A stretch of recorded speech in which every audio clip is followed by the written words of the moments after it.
रोहित त्रिपाठी जी मुंबई से। राधा वल्लभ श्रीहरि। महाराज जी आपके चरणों में कोटि कोटि प्रणाम।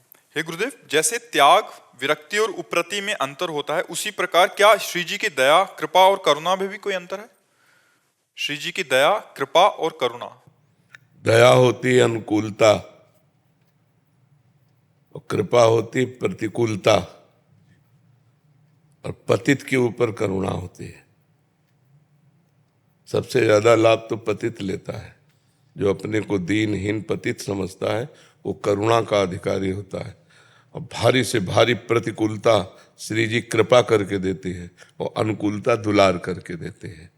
तो अनुकूलता दुलार, प्रतिकूलता कृपा, और अधमता अर्थात दैन्यता करुणा। दैन्य को करुणा का, जो पतित भाव अपने में रखता है वो करुणा का अधिकारी होता है श्री जी की।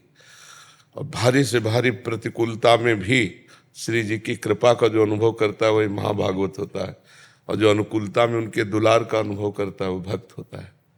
समझ रहे ना? ये तो हमारे ऊपर अनुपम कृपा है, उनकी बहुत करुणा है। हाँ, जब हमारे को अनुकूलता मिले तो करुणा देखें, दुलार करके दे रही अनुकूलता, और जब प्रतिकूलता मिले तब कृपा देखें। बहुत अपनापन है श्री जी का हमारे ऊपर, कृपा है कि बिना हमारी इच्छा के, अपनी इच्छा से हमारे ऊपर विधान किए प्रतिकूलता का।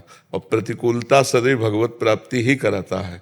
और श्री जी की अनुकूलता से जो करुणा कृपा का अनुभव होता है वो और उल्लासपूर्वक भजन कराता है कि कितनी कृपा है, हर जगह अनुकूलता ही अनुकूलता स्वामिनी जी दिए।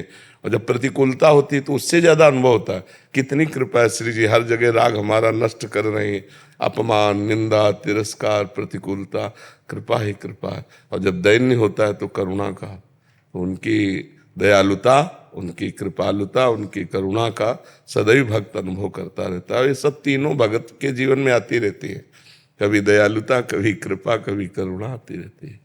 यही आशीर्वाद बनाए रखें गुरुदेव की, उनकी कृपा का अनुभव निरंतर होता रहे बस। हाँ, बस उन्हीं का अनुभव होता रहे, ये बात है। उनकी दयालुता, कृपालुता, करुणा का अनुभव होता रहे हमें। प्रतिपल की अनुकूलता आ रही तो उन्हीं की दयालुता है, प्रतिकूलता आ रही तो उन्हीं की कृपा है, और अधमता है तो उन्हीं की करुणा है। क्योंकि यही दरबार दीन को आदर रीति सदा चली आई। हमने पूज्य हरि बाबा की वाणी में पढ़ा कि जो अपने को अधम समझता रहता है उस पर भगवान की विशेष करुणा बरसती है कि मैं बहुत नीच हूँ, मैं अधम हूँ, मेरे में कोई साधन बल नहीं, प्रभु आप ही करुणा। तो वो करुणा, भगवान की करुणा उसको स्थिति देती है। कहीं ना कहीं जब तक साधन बल रहता है तब तक वो भगवान की करुणा का अधिकारी नहीं बन पाता। और जब साधन बल चला जाता है, अपबल तपबल और बाहुबल चौथो बल है दाम, सूर्य किशोर कृपाते सब बल हारे को हरिनाम, सुनेरी मैंने निर्बल के बल रहा।